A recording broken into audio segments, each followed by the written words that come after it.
অসম চৰকাৰৰ উদ্যোগত অসমৰ যিমানটা জিলা আছে প্ৰত্যেকটো জিলাতে শ্বহীদ দিৱস হিচাপে পালন কৰিছে। আজি পকাদাৰ হিচাপে আমাৰ ডিচি দায়িত্ব লৈ পেলাই যিটো শ্বহীদ দিৱস পালন কৰিছে, ইয়াত উপস্থিত হ'বলৈ পাই মই খুব নিজকে ভাল লাগিছে মনত। যিহেতু এই অসম আন্দোলনত শ্বহীদসকলক আমি যদি সন্মান দিব নাজানো, সেইটো আমাৰ কাৰণে বিৰাট ডাঙৰ ভুল।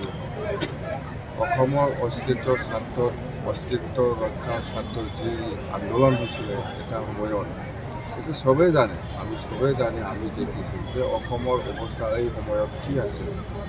তো অসম আন্দোলনৰ জৰিয়তে আজি গোটেই অসমৰ যিখিনি হৈছে, শিক্ষা ছাইডত হওক, ইণ্ডাষ্ট্ৰি ছাইডত হওক বা যিকোনো কমিউনিকেশ্যন, প্ৰত্যেকটো ছাইডত আজি যিখিনি আমি চকু দি দেখিবলৈ পাইছোঁ, সেইটো গোটেই অসম আন্দোলনৰ ফলাফল।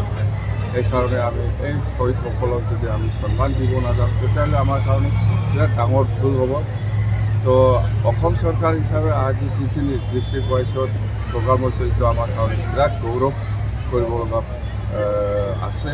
বা আমি অসমৰ মুখ্যমন্ত্ৰী শ্ৰীযুত ডক্টৰ হিমন্ত বিশ্ব শৰ্মা ডাঙৰীয়াক আমি ধন্যবাদ যাচিছোঁ যে জিলা ভিত্তিক এই শ্বহীদ দিৱস যিটো পালন কৰাৰ যিটো এজেণ্ডা, সেইটো লোৱাৰ কাৰণে। তো আৰু বাকী কথা আপোনালোকে জানে না নাজানে, যোৱাকালি আমাৰ বডলেণ্ড টেৰিটৰি কাউন্সিলৰ AC মিটিং হৈছিলে।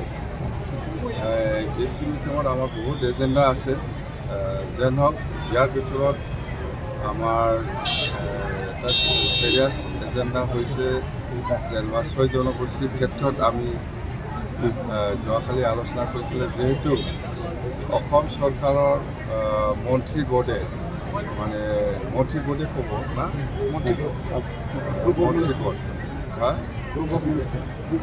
গ্ৰুপ অফ মিনিষ্টাৰে 6 জনগোষ্ঠীৰ কথা লৈ পেলাই যিখিনি ৰিপৰ্ট দাখিল কৰিছে, ইয়াৰ ওপৰত যিহেতু আমাৰো এটা চৰকাৰ আছে, UTC অসমৰ ভিতৰতে কাউন্সিল এটা আছে, ইয়াৰো মতামত আমাৰো কৰ্তব্য আছে দিব লাগে। সেই হিচাপত আমি যোৱাকালি এটাই ডিচিশ্যন লৈছে যে আজিৰ দিনত যিটো ST ট্ৰাইবেল, এইটো এফেক্ট নকৰাকৈ 6 জনগোষ্ঠীৰ ক্ষেত্ৰত ট্ৰাইবেলটো ভি দে না ফি দে, ইয়াৰ আমাৰ কোনো আপত্তি নাই। কিন্তু প্ৰেজেণ্ট ট্ৰাইবেলটো একো নষ্ট হ'ব নালাগে, এই লাইনত আমি ৰিকমেণ্ডেশ্যন দিছোঁ BTC পৰা আকৌ। আৰু ইয়াত আৰু আমি স্পেচিয়েলি আমি বিচাৰিছোঁ যে BTC ক্ষেত্ৰত দুটা ভাগত ST থাকিব নালাগে, হ'লে এটাই হ'ব লাগে, ভি হ'লে ভি, ফি হ'লে ফি। কথা সেই লাইনত আমি আলোচনাটো হৈছে আৰু এনেকুৱাই আমি BTC পৰা ৰিকমেণ্ডেশ্যনটো দিম। সেইটো কথা যে যিহেতু গ্ৰুপ অফ মিনিষ্টাৰক আমাৰ কাউন্সিল হিচাপে এটা অপিনিয়নটো দিব লাগে, এই হিচাপত আমি যোৱাকালি আলোচনা কৰি পেলাই অপিনিয়ন এতিয়া কাউন্সিলৰ পৰা দিম। আৰু একটাটো হ'ল সেই 29 তাৰিখত যিটো ঘটনা হৈছে, ইয়াৰ ওপৰত অতি সোনকালে জুডিচিয়েল কুৱেৰি হ'ব লাগে বুলি আমি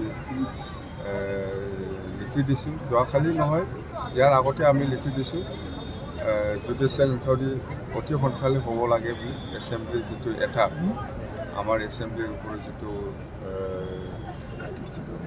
এটাক হৈছে ইয়াৰ ওপৰত। আৰু একটাটো হ'ল এই কোকৰাঝাৰ ইউনিভাৰ্চিটি ৰেজিষ্ট্ৰাৰ আৰু বডলেণ্ড ইউনিভাৰ্চিটি ৰেজিষ্ট্ৰাৰ আৰু ডেপুটি ৰেজিষ্ট্ৰাৰ, এই 3জনক অতি সোনকালে আমি ৰিলিজ দিয়া হ'ব কাউন্সিলৰ পৰা। এইটো আমাৰ ডিচিশ্যন হয়। বডলেণ্ড ইউনিভাৰ্চিটিৰ পৰা ৰেজিষ্ট্ৰাৰ আৰু ডেপুটি ৰেজিষ্ট্ৰাৰ আৰু কোকৰাঝাৰ ইউনিভাৰ্চিটিৰ পৰা ৰেজিষ্ট্ৰাৰ, এই 3জনক ইনভলভমেণ্ট ইহঁতৰ অৰ্ডাৰতে হৈছে বুলি আমি গম পাওঁ। সেইকাৰণে আমাৰ কাউন্সিলৰ পৰা ইহঁতক যোৱাকালি বিদায় দিব লাগে বুলি ডিচিশ্যন লোৱা হৈছে। এই 3টাটো মুঠতে ST ক্ষেত্ৰত BTC অঞ্চলত এটাই হ'ব লাগে, ভি দে না ফি দে, এনেকুৱা দুটা তিনিটা এটা জনগোষ্ঠীক দি এটা জনগোষ্ঠীক ফি এইটো হ'ব নালাগে, এইটো আমি বিচাৰিছোঁ।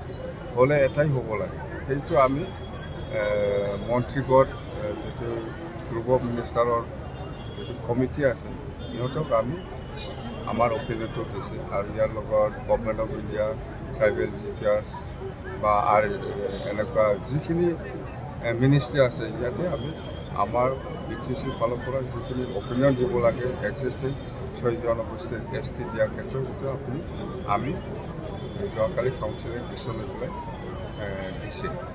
12 তাৰিখত মিনিষ্টাৰ আহিব ছাৰ, 12 তাৰিখত আমাৰ অৰুণোদয় প্ৰগ্ৰাম আছে। গোটেই অসমতে হ'ব আমাৰ BTC বা জিলা ভিত্তিত হ'ব। কোকৰাঝাৰ জিলাত আমাৰ 50,000 গেদাৰিং হ'ব, চিৰাঙত 25,000, বাক্সাত 25,000, তামোলপুৰত 25,000 আৰু ওদালগুৰিত 25,000 এইটো টাৰ্গেট হ'ব। ইয়াতকৈ বেছি হ'ব, কোকৰাঝাৰটো 50,000তকৈ বেছি হ'ব। এনে আমি টাৰ্গেট কৰিছোঁ 50,000। ইয়াত চিফ মিনিষ্টাৰ ডাঙৰীয়া আহিব আৰু আমাৰ জয়ন্ত মল্ল বৰুৱা ডাঙৰীয়া আহিব আৰু অজন্তা বাইদেউ নিশ্চয় আহিব। আৰু আমাৰ যিখিনি মুঠতে প্ৰত্যেকটা জিলাত আমাৰ BTC অঞ্চলত 5টা এই 4টা বাকী 4টা জিলাত দুজনকৈ অসমৰ মন্ত্ৰী থকাৰ কথা আমাক জনাইছে। বাকী কোকৰাঝাৰটো আমাৰ চিফ মিনিষ্টাৰ ডাঙৰীয়া থাকিব। স্যাৰ BTC এসেম্বলি যোনটা আক্ৰমণ হয়েছে বড়োলেণ্ড ইউনিভাৰ্সিটি বা কোকৰাঝাৰ ইউনিভাৰ্সিটি ৰেজিস্ট্ৰাৰেৰ ইনভলভমেন্ট কিবা নাথাকিলে এনে কৰে নাকি আমি থকাৰ কাৰণে কৰিছে। আৰু জুডিচিয়েল কুৱেৰি হ'ব, এই ইমিডিয়েটলি হ'ব। ইমিডিয়েটলি আমি ৰিটায়াৰ্ড কোনোবা জাজ, হাইকোৰ্টৰ ৰিটায়াৰ্ড জাজক দায়িত্ব দিবৰ কাৰণে আমি অনুৰোধ কৰিছোঁ। বাছ কোন দোষী নহয় এইটো যেতিয়া নেকি কুৱেৰি হ'ব তেতিয়া ওলাব। আজিৰ দিনত গান গাই থাকি লাভ নাই। আৰু আমি স্পষ্ট কথা আমাৰ BPF দলৰ কথাই হওক বা BTC গভৰ্ণমেণ্টৰ কথাই হওক, 6 জনগোষ্ঠীৰ ক্ষেত্ৰত আমাৰ কোনো আপত্তি নাই, কিন্তু এক্সিষ্টিং ট্ৰাইবেলে একো নষ্ট হ'ব নালাগে। এই লাইনত আমি আগতো আছে, যোৱাকালিও আমি এই ষ্টেটত আছোঁ। আৰু BTCৰ ক্ষেত্ৰত এনেকুৱা কোনোবা ভেলি কোনোবা ফি এনেকুৱা হ'ব নালাগে, হ'লে এটাই হ'ব লাগে। এই লাইনত আমি আমাৰ অপিনিয়নটো সেইটো দিছোঁ।